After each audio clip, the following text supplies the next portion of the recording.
Hello बच्चों, अपने YouTube channel Aryan education foundation में आपका स्वागत है। इसके पहले हम आपको पढ़ा रहे थे, यानी ये पढ़ाए थे लेसन यूक्लिड की ज्यामितीय परिचय। इसमें आपने बेसिक, अपगृहित और अभिधारणाएं अच्छे से पढ़ भी चुके थे और समझ भी चुके थे कि अवधारणाएं होती क्या हैं और अपगृहित क्या होता है, वो आपको बता चुके थे। उसी का कॉन्सेप्ट यूज करके हमें क्या करना, क्वेश्चन को सॉल्व करना है।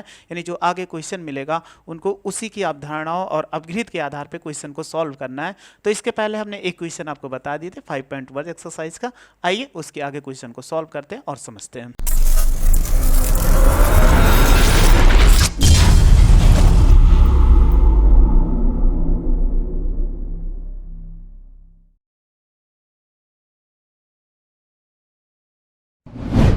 पहला क्वेश्चन आप पढ़ ही चुके थे, आज दूसरा क्वेश्चन है।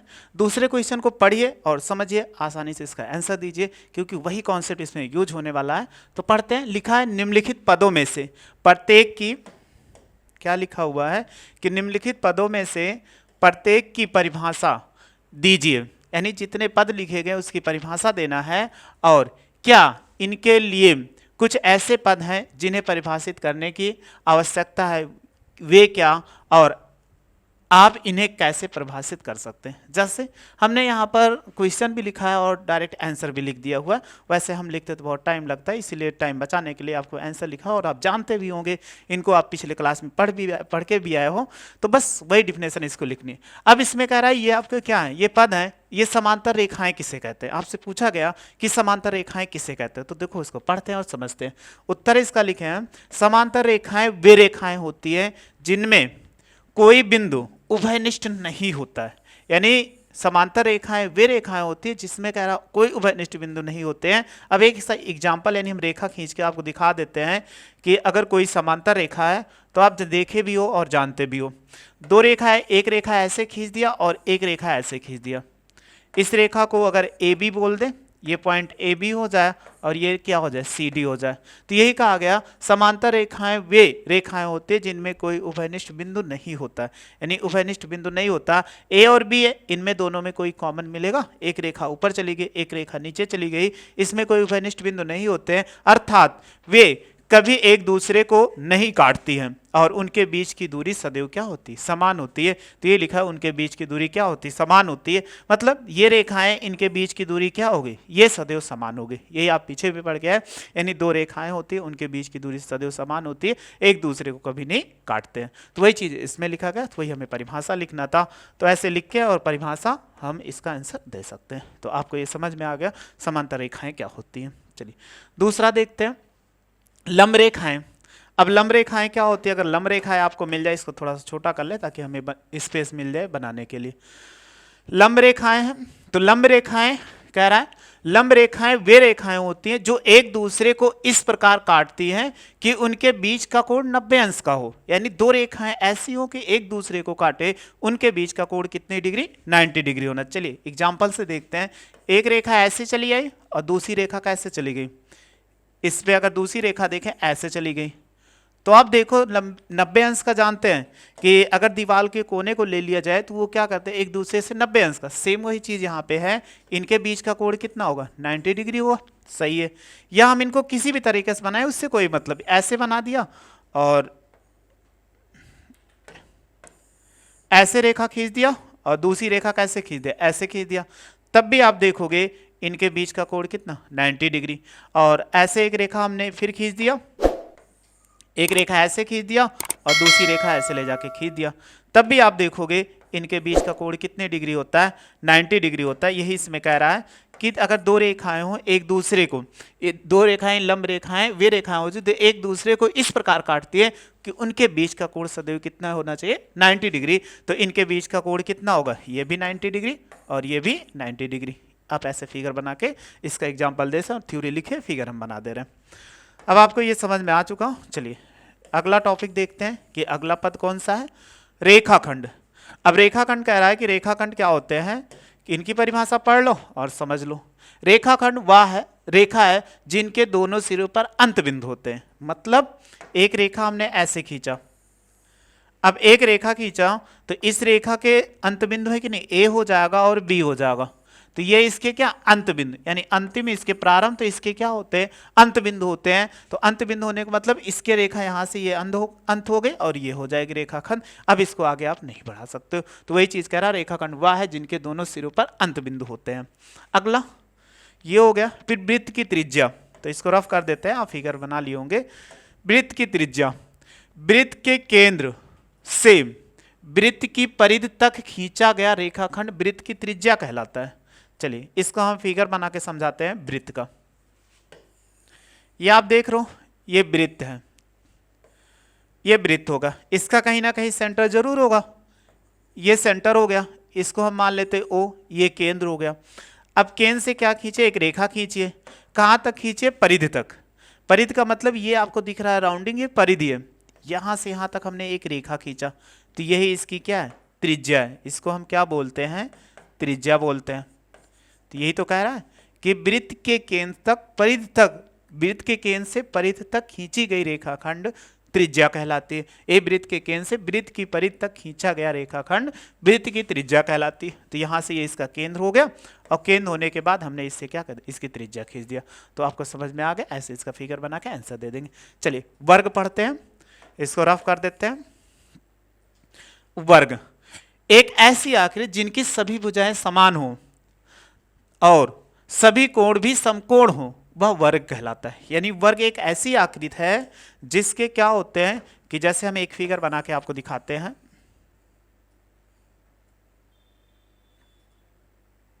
हाँ, सपोज कर लीजिए ये वर्ग है, इसमें चार भुजाएं, यानी चार भुजाओं से बनी आकृति को हम चतुर्भुज कहते हैं।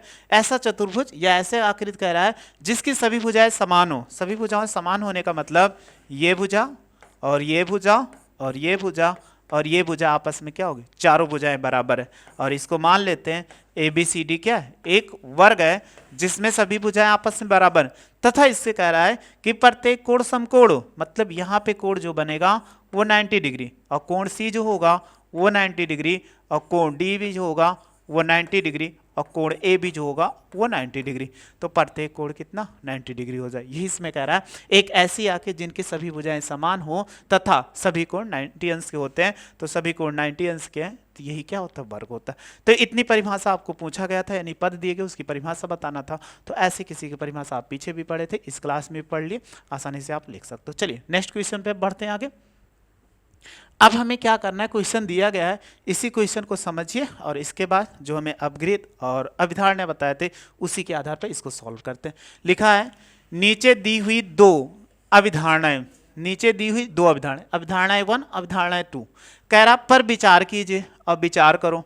तो कह रहा दो भिन्न बिंदु A और B दिए रहने पर, यानी दो भिन्न बिंदु A और B दिए रहने पर एक तीसरा बिंदु C ऐसा विद्यमान है, यानी स्थित है, जो A और B के बीच में कह रहा है स्थित हो। यानी इसमें कह रहा है कि दो भिन्न बिंदु A और B दिए गए हैं और एक तीसरा बिंदु C ऐसा विद्यमान है जो A और B के बीच में स्थित है। पहला इनकी अवधारणा है। दूसरी अवधारणा इसी वक्त पढ़ लेते हैं।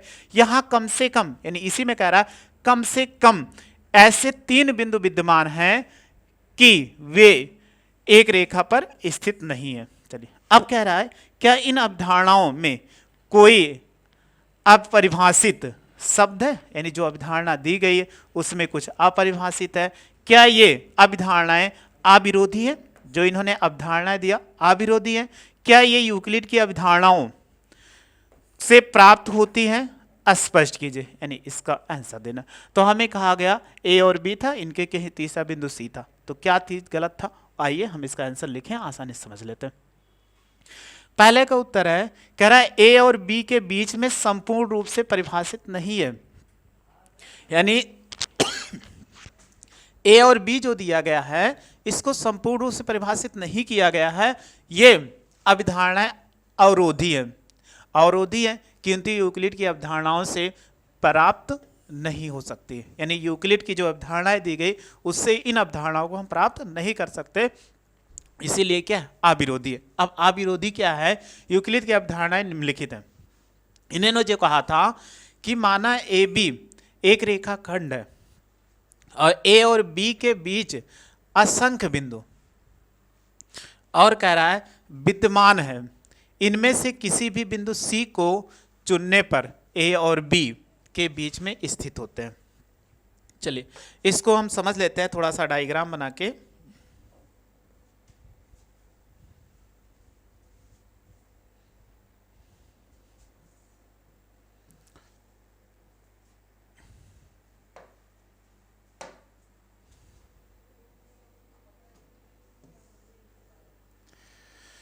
देखिए एक डायग्राम बना लेते हैं। तो डायग्राम बना के एक रेखा हमने खींचा। अब आप देखो ये रेखाएं जो होती है आपको पहले ही बताया गया बिंदुओं से मिलकर बनती हैं, ए और बी। तो इनके बीच में असंख्य बिंदु होंगे, यानी कुछ बिंदु दिखाए गए, इनके बीच में असंख्य बिंदु होंगे। अब इनमें कोई बिंदु सी हो, चाहे जो मान लो, ये बिंदु सी हो सकता है, या यहाँ मान ले, यही मान ले, कहीं भी बिंदु ये सी हो सकती है। यानी कोई रेखा होती है वो असंख्य बिंदुओं से मिलकर बनती है, उसमें से एक, उसके बीच में एक मध्य बिंदु सी है। तो ये कहना चाहिए था, इसलिए ये अवधारणा क्या है, इनकी अवधारणा पर्याप्त नहीं है, इसलिए इसमें गलत होगा। तो आंसर आप ऐसे लिख सकते हैं। दूसरा जो आंसर था, यदि केवल दो बिंदु हैं, यानी अगर मान लिया जाए केवल दो बिंदु हों तो उन्हें सदैव एक रेखा से जोड़ा जा सकता है। सपोज कर लीजिए एक बिंदु ए हो जाए और एक बिंदु क्या हो, बी हो, तो आपको ये मालूम होगा इससे कितनी रेखाएं खींची जा सकती है। पिछले क्लास में बताया गया केवल एक रेखा खींची जा सकती है। तो यही कहा गया यदि केवल दो बिंदु है तो सदैव इससे एक रेखा जोड़ा जा सकता है, यानी एक रेखा खींची जा सकती है। और अतः कम से कम तीन बिंदु ऐसे होने चाहिए जो संरेख ना हो, यानी इसमें कह रहा है तीन बिंदु ऐसे होने चाहिए जो संरेख ना हो, क्योंकि ये कहा गया कि यहाँ पर कम से कम ऐसे तीन बिंदु विद्यमान हैं कि वे एक रेखा पर स्थित नहीं है। लेकिन यहाँ पर क्या होगा, ये इसका हो जाएगा केवल यदि केवल दो बिंदुओं से एक रेखा, उन्हें सदैव एक रेखा से जोड़ा जा सकता है, कम से कम तीन बिंदु ऐसे होंगे, बिंदु होने चाहिए जो संरेख ना हो। संरेख ना होने का मतलब है जैसे ए बी हो गया और ये क्या हो, सी हो गया, तो एक रेखा में स्थित नहीं है, ये चीज़ इसमें कह रहा था। तो इनकी अवधारणाएं हो गई, अवधारणाओं के आधार पर हमने आंसर दे दिया। चलिए नेक्स्ट क्वेश्चन सॉल्व करते हैं, आसान सा है। और इस क्वेश्चन को देखो, इसमें लिखा हुआ है, इन क्वेश्चन को हम सॉल्व करते हैं आसानी से और समझते हैं। इसको थोड़ा सा छोटा कर देते हैं ताकि हमें लिखने का स्थान भी मिल जाए। ये लिखा हुआ है इसमें, अब लिखना हुआ क्वेश्चन जैसे लिखा हुआ वैसे इसको सॉल्व कर लेते हैं। तो क्वेश्चन नंबर 4 है, लिखा हुआ है यदि दो बिंदु ए और बी के बीच एक बिंदु सी स्थित है, यानी दो बिंदु हैं ए और बी है, उनके बीच में एक बिंदु सी स्थित है, ऐसा स्थित ए सी बराबर बी सी, तो सिद्ध कीजिए ए सी बराबर 1/2 ए बी और एक आकृति खींचकर इसे स्पष्ट कीजिए। चलिए एक रेखा हम खींच लेते हैं। ऐसे हमने एक एक रेखा खींच लिया, इस पॉइंट को ए मान लिया, इस पॉइंट को बी मान लिया, इनके बीच में कहीं कहा गया सी स्थित है, वो भी मान लिया। तो ये कह रहा था कि दो बिंदु ए और बी के बीच स्थित एक बिंदु सी है, तो बिंदु सी मान लिया रेखा, और दिया है, दिया क्या है, देखो इन्होंने दिया क्या है कि ए सी बराबर क्या दिया है, बी सी दिया है। लेकिन आपको सिद्ध करना है, यानी इसी में आपको सिद्ध करना है, क्या सिद्ध करना है, सिद्ध करना है ए सी बराबर 1/2 ए बी, ये सिद्ध करना है, यानी हमें इसी को सिद्ध करना है। तो हम कैसे सिद्ध करें, अब आप देखो इसमें दिया गया, तो हमें ये दिया, इसी को हम ले लेते हैं, यानी ऐसे लिख लेते हैं उत्पत्ति। क्या लिखा हुआ है, ए सी बराबर बी सी, ये लिखा हुआ है। अगर इसी में आपको एक थ्योरम आपने पढ़ा था, चलिए आपको दिखा देते हैं ताकि आप अच्छे से समझ जाओ। क्या था थ्योरम, यानी अपगृहित, ये आपने पढ़ा था। यदि बराबरों को बराबरों से जोड़ा जाए तो संपूर्ण भी आपस में बराबर होते हैं, यानी कोई बराबरों को बराबर से जोड़ा जाए तो संपूर्ण भी बराबर होते हैं, अपगृहित 2 से। तो अगर हम आते हैं क्वेश्चन पे, यहाँ पे यही कहा गया कि यदि बराबरों से बराबरों को जोड़ते हैं तो उसका संपूर्ण भी बराबर होता है। तो दोनों तरफ क्या कर दो, ए सी जोड़ दो, यानी ऐसे लिख देते हैं दोनों पक्षों में ए सी जोड़ने पर अब किससे है, अपगृहित आपने पढ़ा था, अभी लिख दे रहे अपगृहित कितना 2। अपगृहित 2 यही कह रहा था यदि बराबरों में बराबरों के साथ जोड़ा जाए तो कोई प्रभाव नहीं पड़ता। तो चलिए ए सी जोड़ देते हैं, ए सी और प्लस ए सी तो जोड़ोगे AC और प्लस कितना BC हो जाएगा। अब इनको जोड़िए, AC और AC जोड़ेंगे तो कितना हो जाएगा 2AC। और इसको ध्यान दो, AC प्लस BC बराबर क्या लिख सकते हैं, चूंकि लिखा है AC और प्लस BC बराबर AB होगा कि नहीं। अब ध्यान से देखो कि यहां से यहां तक फिर यहां से यहां तक, तो हम क्या लिख सकते हैं AB। अब 2 को उधर ले जाओ, अगर आप 2 को राइट साइड में ले जाएंगे तो AC बराबर कितना 1/2 AB हो जाएगा। ये चीज़ तो कह रहा था, हमें लाना था कि AC बराबर 1/2 AB प्रूव्ड होगा। तो ऐसे क्वेश्चन को आसानी से हम क्या कर सकते हैं, सॉल्व कर सकते हैं। तो स्क्रीनशॉट ले लीजिए। चलिए, आपने ले लिया होगा। फिर इसको रफ करते हैं और फिर नेक्स्ट क्वेश्चन पे हम बढ़ते हैं। चलो इसको रफ कर देते हैं, फिगर को रहने देते हैं। अगला कह रहा है 5 नंबर क्वेश्चन कि प्रश्न सी में, प्रश्न 4 में C रेखाखंड AB का मध्य बिंदु है। ये कहा गया है इसका क्या है, मध्य बिंदु है। तो कह रहा है कि मध्य बिंदु कहलाता है, सिद्ध कीजिए कि रेखाखंड का एक और केवल एक ही मध्य बिंदु होता है। यानी अगर आपको मान लीजिए कोई रेखाखंड C कह रहा मध्य बिंदु है और हमें सिद्ध करना है कि केवल रेखाखंड का एक और एक ही मध्य बिंदु होता है, मतलब एक के अलावा कोई मध्य बिंदु नहीं होता है, तो उनको कैसे दिखाते हैं। चलिए मान लेते हैं सबसे पहले, अगर इसमें रचना करना है हमें कि माना रेखा AB के दो मध्य बिंदु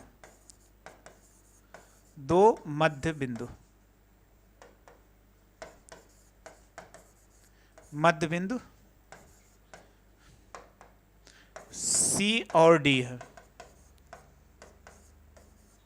यानी दो मध्य बिंदु मान लिए C और D है। तभी एक आपने परिणाम प्राप्त किया था, ये प्राप्त किया था AC बराबर 1/2 AB, ये प्राप्त किया था। तो हम लिख सकते हैं कि नहीं, अगर मध्य बिंदु है तो आप लिख सकते हो AC बराबर 1/2 AB लिख सकते हैं, तथा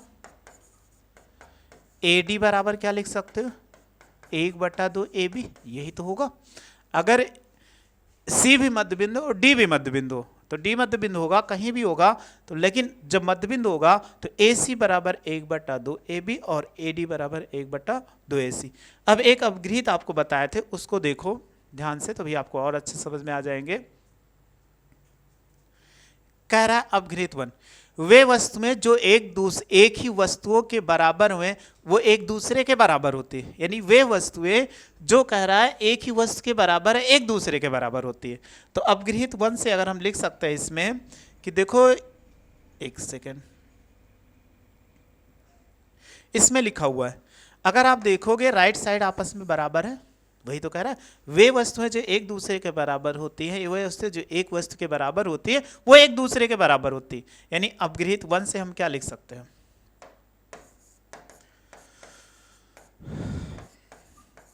अपगृहित 1 से जब ये आपस में बराबर है तो आप क्या लिख सकते हो, AC बराबर AD लिख सकते हो कि नहीं। तो आपने ये देखा कि AC बराबर AD है। अगर AC बराबर AD है तो इसका कॉमन पॉइंट क्या है, AC और D एक ही होगा कि आपस में बराबर हुए, तो अतः क्या हो सकता है, इनको लिख सकते हैं कि इन दोनों का कॉमन पॉइंट -1 होगा। तो अतः यही लिख सकते हैं, अतः रेखाखंड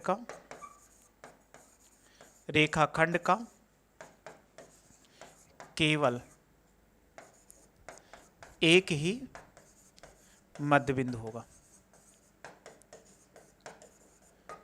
होगा। ये हमें आंसर करना था। ठीक, आपको समझ में आ चुका होगा, इसका स्क्रीनशॉट ले लीजिए। चलिए नेक्स्ट क्वेश्चन पर फिर आगे बढ़ते हैं कि अगला क्या है। ये क्वेश्चन है, इनको कैसे सॉल्व किया जाए, ये भी बहुत आसान सा क्वेश्चन है, लेकिन इनको हमें सॉल्व करना है। तो हम पढ़ ले क्वेश्चन को और आसानी से सॉल्व कर ले। देखो लिखा हुआ है, पढ़िए इसको। आकृति 5.10, तो 5.10 आप देख ही रहे हो कि AC बराबर BD, क्या दिया है, AC बराबर BD ये दिया है।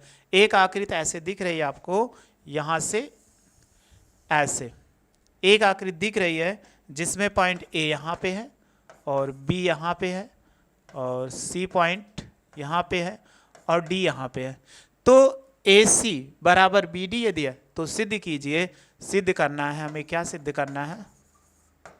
सिद्ध करना है ए बी बराबर कितना? C D. यानी ए बी बराबर क्या करना है? सिद्ध करना है सी डी। तो हम कैसे इनको सॉल्व करें ये देखना है। तो हमें पास ये क्या है? दिया है, दिया है। अब इसी को हम लेकर प्रूव करते हैं, सिद्ध करना लिख दे, उपपत्ति करते हैं। उपपत्ति में आपको दिया है ए सी बराबर कितना? B D. अब चलो एक अपगृहित पढ़ते हैं। अपगृहित क्या कहती है? आपको अच्छे से बताया भी थे। यह अपगृहित है कि यदि बराबरों को बराबरों से घटाया जाए तो शेषफल भी बराबर होते हैं। यानी अपगृहित 3 कहता है यदि बराबरों को बराबरों से घटा दें तो शेषफल भी बराबर होता है। अगर बराबरों को बराबर से घटा दें तो हम इसमें क्या करें? अगर इस BC को घटा दो, अगर BC को घटाओ तो AC माइनस BC बराबर BD माइनस कितना? BC। किससे? यानी अपगृहित यदि बराबरों में बराबरों से घटाते हैं तो शेषफल भी बराबर होता है। कौन सा कह रहा है? अपगृहित। गृहित कौन सा? 3 है। अब घटाइए। अब ध्यान से देखो, AC में से अगर BC निकाल दिया, मतलब यहां से लेकर, कलर चेंज कर लेते हैं, यहां से लेकर यहां तक गए और इतना निकाल दिया तो कितना बचा? AB बचा कि नहीं? ये AB बच गया। और फिर देखो आगे जब हम बढ़े, इसी में